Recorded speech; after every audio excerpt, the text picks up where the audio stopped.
But what I want to know from you is who's your flop of the week? Who's your worst player of the week? This one was easy for me. This one was easy for me as well. I don't know if we went the same route, but I feel pretty justified in mine. I went with Breck Shea because Breck. Are you just gonna pick anybody who gets a red card at this point? No, I picked Schaffelberg last week. He didn't get a red card, and I picked And Kahn the first week. He didn't get a red card. All right, whatever.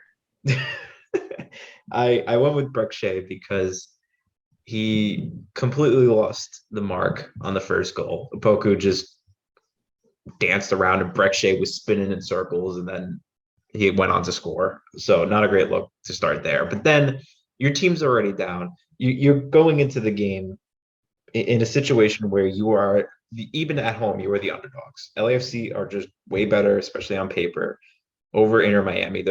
Miami's going to need a lot of things to go their way if they're going to beat LAFC. So what does Breck Shea do? He goes and gets a straight red card in the first half. So that's great. That's not going to help the team, especially when they're down.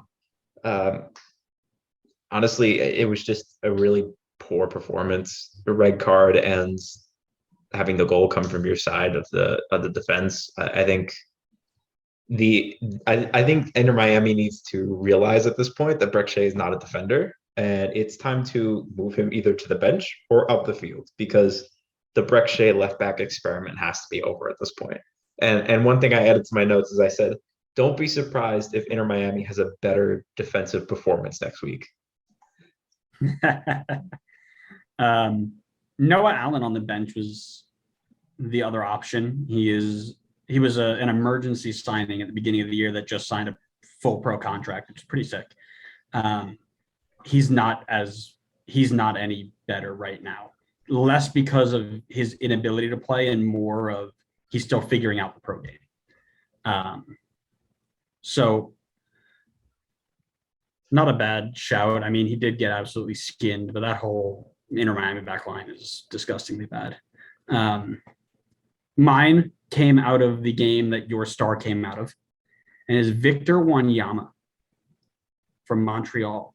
So if you watch that game and you think about what a captain center midfielder does, think about Sean Davis, think about Dax McCarty when he was here, think about anybody who wears that armband as a central midfielder, and think about the energy and the passion that they give. Then think about the exact opposite of that, and that's what Victor Wanyama gave you. He lacked complete energy, complete desire, and he lost the ball basically every time he touched it. Anytime the ball broke that midfield line and went into the half space between back line and midfield line, he just stood and watched it. He's like, it's past me, not my job. When he should be falling down and helping double the ball in front of the center backs, right? And then he also gave away very poorly the ball that led to Santi Rodriguez's chip for the second goal. Again, gives the ball away and just stood there. And then he didn't even finish the game. He got pulled. So a poor day for the former Tottenham Hotspur man.